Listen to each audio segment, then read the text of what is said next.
প্রত্যাশা করছি মনোনয়ন প্রত্যাহারের দিনেও আপনারা চূড়ান্তভাবে প্রার্থী বলে ঘোষিত হবেন। সংসদে যে কিভাবে কাজ করার প্রত্যাশা আপনাদের? ধন্যবাদ আপনাদেরকে। প্রথমে আমি কৃতজ্ঞতা জানাতে চাই আমাদের মাননীয় প্রধানমন্ত্রীকে এবং নীতি নির্ধারকরা যারা আমাদেরকে মনোনীত করেছেন এবং ফাইনালি আজকে দেখেছেন যে নির্বাচন কমিশনে বৈধ ঘোষণা করে হয়েছে।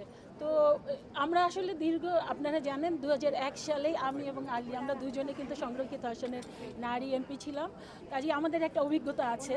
এবং এছাড়া 2008 সালে আমি আমার কনস্টিটিউয়েন্সি থেকে আমি সরাসরি নির্বাচনও করেছি এবং ছাত্র রাজনীতি থেকে যেহেতু আমরা উঠে আসা ইডেন কলেজের নির্বাচিত ভিপি ছিলাম, সেই কারণে আমরা আসলে দীর্ঘ বছর যাবৎ জনগণের সাথে কিন্তু আছি।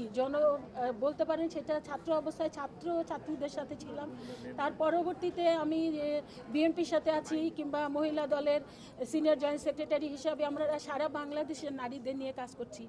তো আমরা জানি সমাজের কোন কোন জায়গায় সমস্যাগুলো আছে।